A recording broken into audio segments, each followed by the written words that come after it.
Bismillahirrahmanirrahim. Assalamualaikum warahmatullahi wabarakatuh. Sampurasun kasadayana dan semoga sehat selalu dalam lindungan Allah Subhanahu wa taala. Berjumpa kembali dalam kajian manajemen ngaji masalah ilmu manajemen. Masih bersama saya Muhammad Taufik Bintang Kejora. Kita akan membahas mengenai aliran teori organisasi klasik ya. Dan di sini kita sudah mencantumkan beberapa tokoh. Sebenarnya banyak tokohnya, tapi kita akan bahas 5 tokoh, yaitu ada Henry Fayol, ada Max Weber, ada Mary Parker Follett, ada juga Chester Barnard, dan juga Oliver Sheldon. Oke, kita bahas saja yang pertama dulu, yaitu pemikiran aliran teori organisasi klasik dari Henry Fayol. Apa saja pemikirannya? Kita lihat dulu siapakah beliau. Henry Fayol adalah seorang industrialis Perancis. Ia mengemukakan teori dan teknik-teknik administrasi sebagai pedoman bagi pengelolaan organisasi yang kompleks dalam bukunya yang terkenal Administration Industriale et Generale atau Administrasi Industri dan Umum. Dalam teorinya ini, dia memerinci fungsi manajemen, yaitu dari mulai planning, organizing, directing, coordinating, dan controlling, atau perencanaan, pengorganisasian, pendireksian, atau juga pemberian perintah, ada pengkoordinasian dan pengawasan. Ini adalah fungsi manajemen menurut Fayol dalam hasil penelitiannya. Kemudian juga ia menjelaskan bahwa dalam operasi perusahaan terjadi 6 kegiatan yang semuanya saling tergantung satu sama lain, yaitu ada di sini yang pertama adalah teknik produksi dan manufacturing produk. Yang kedua ada komersial atau pembelian bahan baku dan penjualan produk. Yang ketiga ada keuangan atau finansial, yaitu perolehan dan penggunaan modal. Yang keempat ada keamanan berupa perlindungan karyawan dan kekayaan. Yang kelima ada akuntansi, yaitu pelaporan dan pencatatan biaya, laba dan hutang, pembuatan raca dan pengumpulan data statistik. Dan yang keenam adalah manajerial. Di samping itu, Fayol juga mengemukakan 14 prinsip-prinsip manajemen, yaitu ada pembagian kerja. Yang pertama ada pembagian kerja, di mana semakin orang menjadi spesialis menurut Fayol, semakin orang menjadi spesialis maka akan semakin efisien mereka dapat mengerjakan tugasnya. Yang kedua ada wewenang dan tanggung jawab ya. Di mana menurut Fayol bahwa seorang manajer harus memberikan perintah sehingga tugas itu selesai. Nah ini, karena manajer memiliki hak untuk memberi perintah dan ditaati atau dipatuhi. Yang ketiga ada disiplin. Menurut Fayol bahwa disiplin yang baik itu berasal dari kepemimpinan yang baik pada semua tingkatan organisasi. Ya. Kemudian ada yang keempat, kesatuan perintah.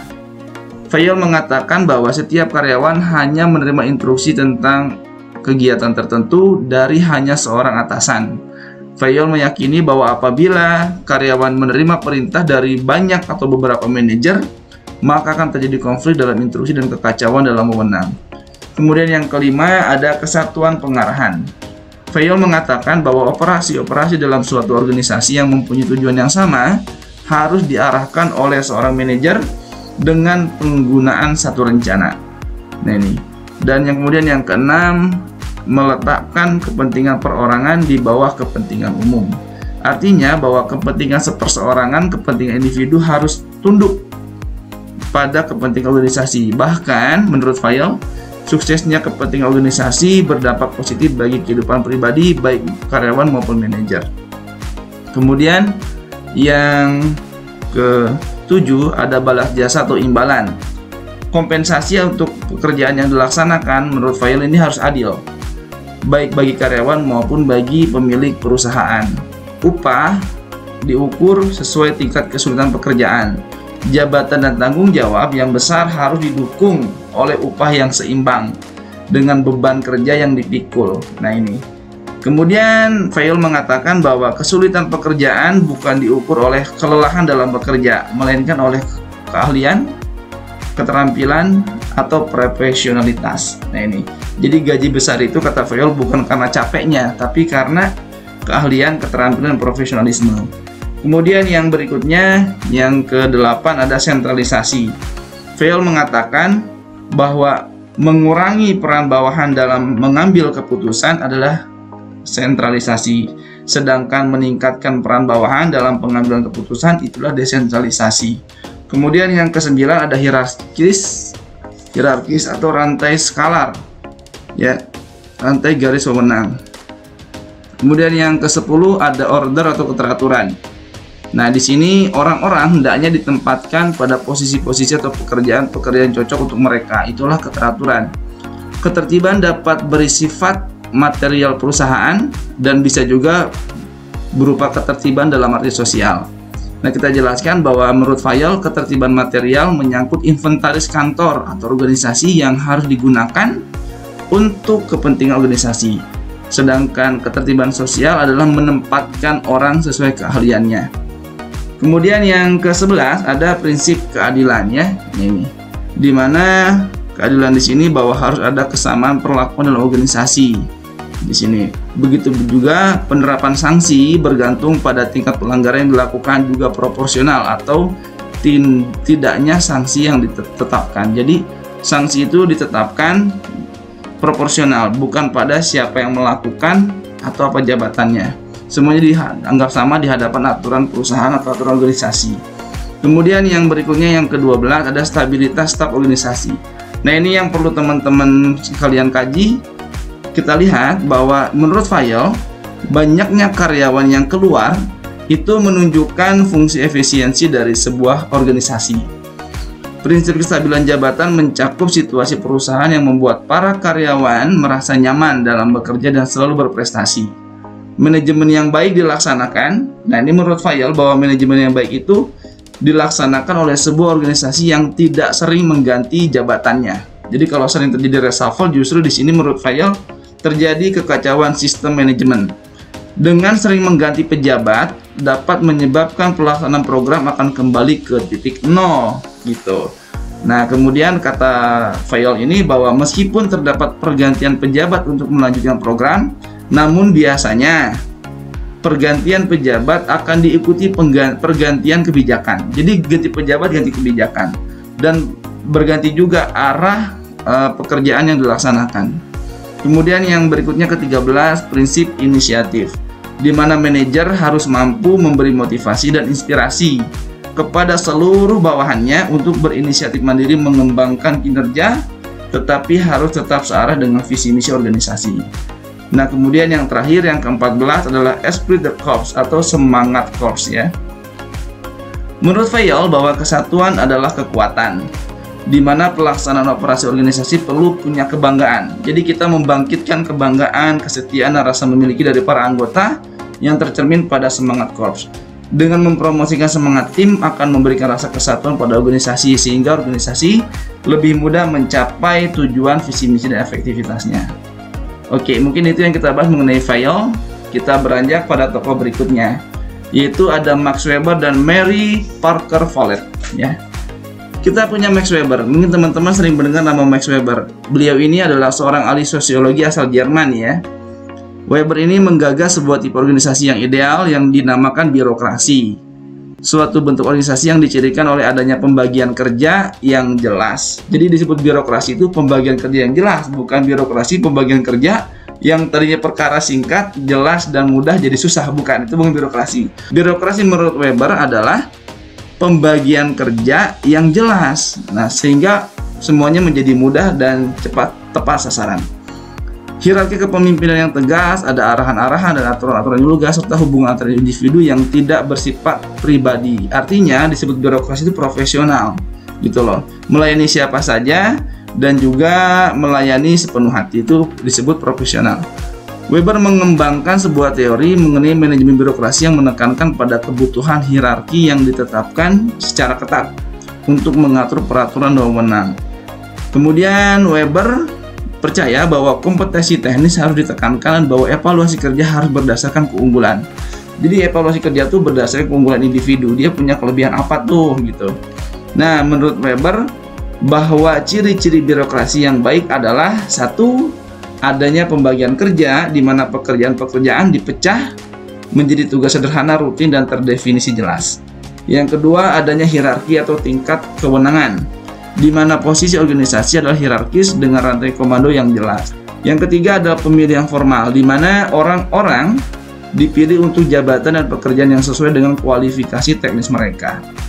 Yang keempat, adanya arahan dan peraturan formal, di mana sistem aturan prosedur operasional tertulis. Jadi ada aturan kepegawaian, ada aturan kenaikan pangkat, kayak begitu ya.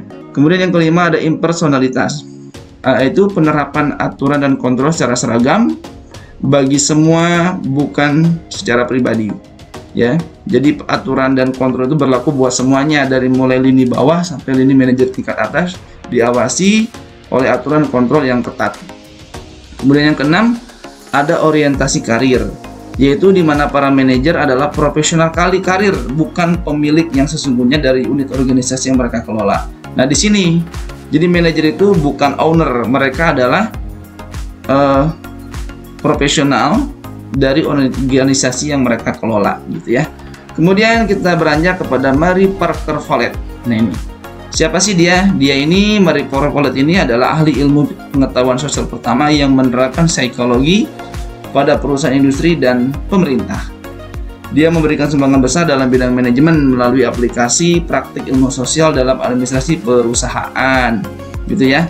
Dia menulis panjang lebar tentang kreativitas, kerjasama antara manajer dan bawahan, koordinasi, dan pemecahan konflik. Dan dia juga, Follett ini salah seorang yang ikut membangun kerangka dasar aliran klasik. Dan di sini kita lihat, Follett percaya bahwa tidak seorang pun dapat menjadi manusia yang utuh kecuali sebagai anggota organisasi. Ini pendapatnya ya. Jadi kalau kamu mau jadi manusia yang bermanfaat dan utuh, maka menjadilah orang yang bergabung dalam sebuah organisasi. Menurutnya bahwa manusia tumbuh lewat hubungan mereka dengan manusia yang lain dalam organisasi. Follett juga menganggap apa yang menjadi pemikiran dan keyakinan Taylor benar pastinya. Nah, jadi pasti benar katanya, yaitu bahwa antara pekerja dan manajemen mempunyai tujuan yang sama sebagai anggota organisasi. Di sini Follett menambahkan secara eksplisit lingkungan organisasi dalam teorinya. Hal ini membuka jalan bagi teori manajemen untuk mengikut sertakan hubungan yang lebih luas, beberapa di dalam organisasi dan beberapa melewati batas organisasi. Artinya bahwa kemajuan organisasi maksudnya tidak hanya dipengaruhi oleh lingkungan organisasi sendiri, juga dipengaruhi oleh lingkungan organisasi seperti budaya, politik, kebijakan, perubahan industri, ekonomi. Ini mempengaruhi efektivitas organisasi. Follett percaya bahwa konflik dapat dibuat konstruktif dengan penggunaan proses integrasi, di mana orang-orang yang terlibat mencari jalan pemecahan bersama perbedaan-perbedaan di antara mereka. Jadi kata Follett bahwa konflik itu bukan berarti masalah yang akan menghancurkan, tetapi bisa juga masalah yang justru menjadi konstruktif yang akan membangun organisasi.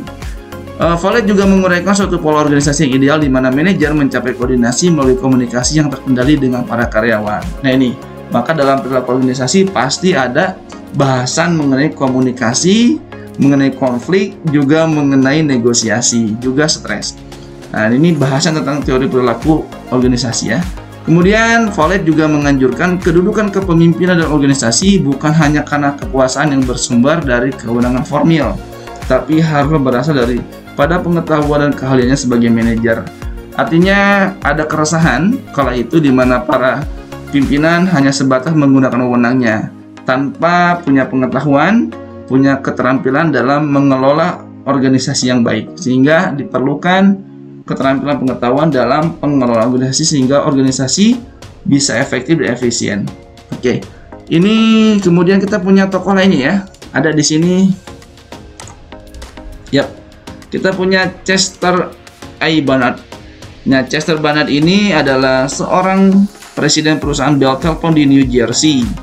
Dia memandang organisasi sebagai sistem kegiatan yang diarahkan pada tujuan. Nah, di sini menurut pandangan Barnard bahwa fungsi utama manajemen adalah merumuskan tujuan dan mengadakan sumber daya yang dibutuhkan untuk mencapai tujuan. Barnard menekankan pentingnya peralatan komunikasi untuk pencapaian tujuan kelompok. Dia juga mengemukakan teori penerimaan pada wewenang. Nah, ini menurut teorinya, bawahan akan menerima perintah hanya bila mereka memahami dan mampu serta berkeinginan untuk menuruti atasan.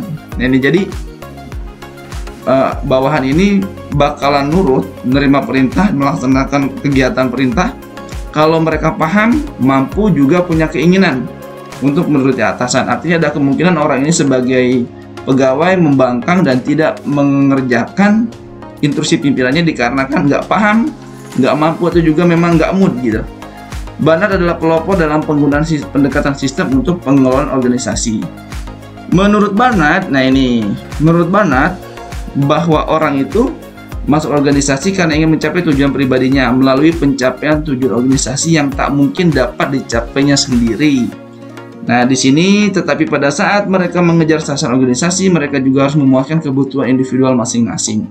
Dan dengan demikian, Barnard berasumsi bahwa perusahaan akan berjalan efisien dan hidup terus apabila dapat menyeimbangkan antara pencapaian tujuan dan kebutuhan individu. Nah, jadi kalau perusahaan pengen hidup terus, pengen maju terus, pengen tetap berjalan, harus mampu menyeimbangkan pencapaian tujuan perusahaan dan kebutuhan personal di dalamnya. Ada karyawan, ada manajer, ada tukang sapu, ada OB, ada bagian teknis, ada operator, ada bagian helper gitu. Dua-duanya terpenuhi kebutuhannya, baik kebutuhan organisasinya juga kebutuhan karyawannya. Apa yang dikerjakan Barnard adalah menetapkan prinsip yang membuat orang dapat bekerja dalam hubungan yang mantap dan saling menguntungkan secara terus-menerus. Nah, Barnard juga menyarankan dalam bukunya yang berjudul The Function of the Executive, yang menulis tentang bagaimana manajer berdasarkan suatu pendekatan sistem sosial untuk mengerti dan menganalisis fungsi-fungsi eksekutif. Ia juga memperhatikan tugas-tugas utama eksekutif dalam kegiatan operasi perusahaan. Adapun tugas eksekutif adalah memelihara suatu sistem usaha kerjasama dalam organisasi formal. Ada beberapa alasan dalam logikanya, dan ini akan dibahas pada pertemuan lanjutannya. Nah, ini jadi pemikirannya bahwa kalau perusahaan pengen tetap maju, harus mampu memenuhi kebutuhan perusahaannya, juga kebutuhan pegawainya, orang-orang di dalamnya. Nah, next.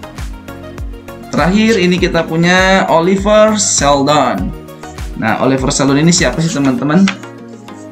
Nah, beliau ini adalah filsafat manajemen yang pertama kali ditulis dalam bukunya di tahun 1923. Jadi beliau ini filosof ya, filosof bidang manajemen yang menekankan tentang adanya tanggung jawab sosial dalam dunia usaha, sehingga etika sama pentingnya dengan ekonomi dalam manajemen, dalam arti melakukan pelayanan barang dan jasa yang tepat dengan harga yang wajar kepada masyarakat.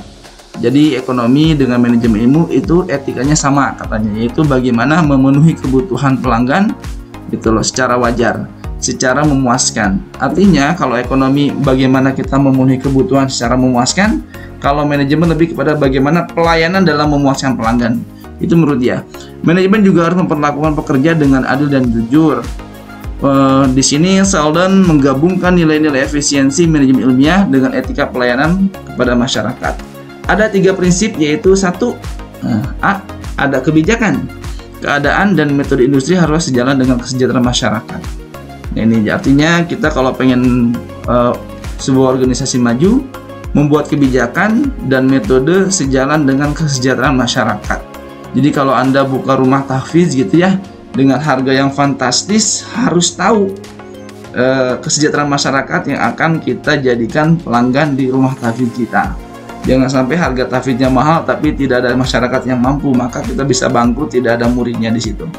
Yang kedua, manajemen seharusnya mampu menafsirkan sanksi moral tertinggi masyarakat sebagai keseluruhan yang memberi makna praktis terhadap gagasan keadilan sosial yang diterima tanpa prasangka oleh masyarakat. Dan ketiga, manajemen dapat mengambil prakarsa guna meningkatkan standar etika yang umum dan konsep keadilan sosial. Artinya bahwa tujuan organisasi adalah mewujudkan keadilan sosial, minimal keadilan sosial bagi para anggota atau juga karyawannya, juga keadilan sosial bagi masyarakat. Jadi tujuannya mulia ya teman-teman.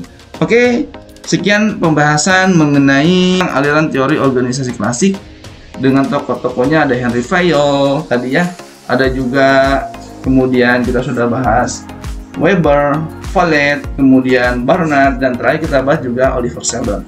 Oke, terima kasih. Subhanakallahumma wa bihamdika asyhadu an la ilaha illa anta astaghfiruka wa atubu ilaik. Sampai jumpa pada part berikutnya. Mohon maaf jika ada kekurangan. Wassalamualaikum warahmatullahi wabarakatuh.